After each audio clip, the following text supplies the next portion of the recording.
সাবেক সংসদ জনাব হাবিবুল ইসলাম।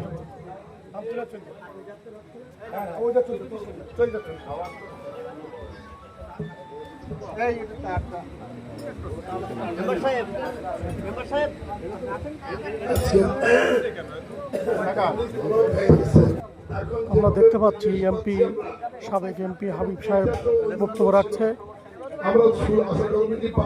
তালা উপজেলার নগরঘাটা ইউনিয়নের কালীবাড়ি থেকে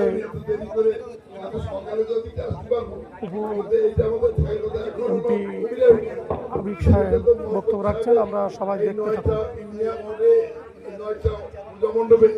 সর্বোচ্চ লোক সংখ্যা আছে, এটা তো এদিক দিয়ে তো মোহাম্মদরা চেয়ারম্যান সাহেব, খোকন সাহেব এবং সৌভাগ্য যুবদল, ছাত্রদল, তারাও সৌভাগ্যবান যে দুইটি আমরা পূজা উৎসব অনুষ্ঠান করছি। সবচেয়ে বেশি লোক ওই ধানদেউ ইউনিয়নের চাইতে, এই জন্য করতালি দিয়ে আমরা অভিনন্দন জানাচ্ছি। আমরা যারা দেরি করে দিয়েছে ধানদেউ ইউনিয়নের চেয়ারম্যান, আমি তারে স্বাগত জানাই, সেও এসেছিল। যাই হোক, আজকের উৎসব তো সবাই আমরা ভাগ করে নিচ্ছি, হিন্দু, মুসলমান, খ্রিস্টান, বৌদ্ধ সবাই ভাগে ভাগে করে আজকে এই অনুষ্ঠানকে একাকার করেছি। এই দেশ এবং বাংলাদেশ যেন সাম্প্রদায়িক সম্প্রীতি থেকে এবং অহিংস রাজনীতি বলেন আর কি বলে প্রতিহিংসার রাজনীতি বলেন এবং সাম্প্রদায়িক কোনো উৎস বাংলাদেশে যাতে না হয়, আমরা এদেশে বসবাস করব বীরের দেশে, আমরা বীরের মতো থাকবো। সে যে ধর্মের হোক না কেন, একজনও যদি হয় মাথা উঁচু করে থাকবে, এই প্রত্যাশা। তাই কোনো হিন্দু সম্প্রদায়ের কোনো বাংলাদেশকে সংকীর্ণ করার জায়গা নাই। আপনাদের মৃত্যু হলে শ্মশানে, আমাদের কবরে, বাধাবাধি কোনো জায়গা নেই।